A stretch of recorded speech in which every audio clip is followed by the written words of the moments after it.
Hello, this is Dr. Olmos. I'm going to give you some guidance on how to do assignment number 2. Okay, so the assignment says that you open the assessments data file, contains student assessment results for 3 11th grade mathematics classes. Among the data are student scores on the following: teacher-made test, 11th grade state math assessment, preliminary scholastic assessment test in mathematics.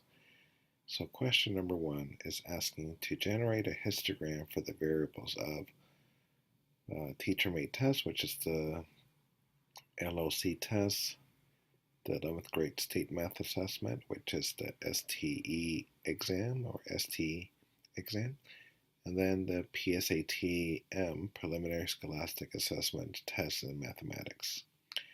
And then after you do a histogram or generate a histogram for each one, briefly comment on the shape of the distribution. So go to Excel.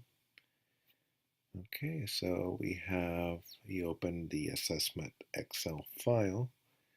The first thing you want to do then is to select, in this case, the first variable, LOC tests, and then just drag it down.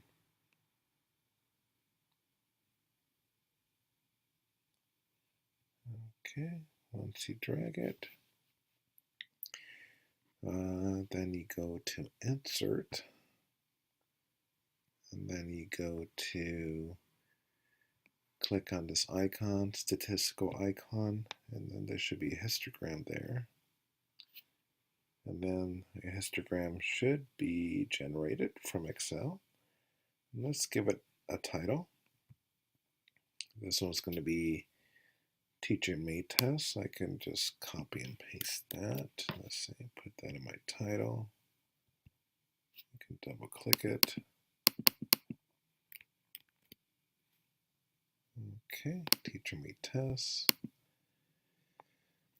Okay, for this assignment, you will need to copy and paste the chart onto your Word document. So you can just paste it in there somewhere. Okay, good.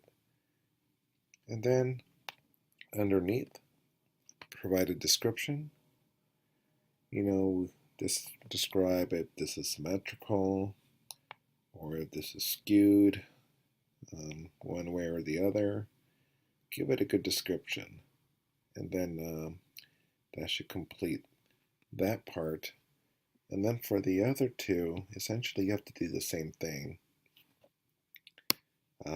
Essentially select each one of these. Make sure you click somewhere else to deselect that.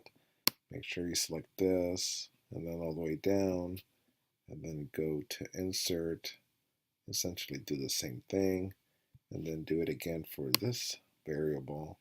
Select it, go all the way down. I'm just showing you real briefly what to do, and then just click on the graph, and then click histogram, and then a third one should generate. Make sure you put your titles to identify the correct histogram for each variable, and then paste it onto your Word document, and then provide a description of the histogram, and that should complete question number 1.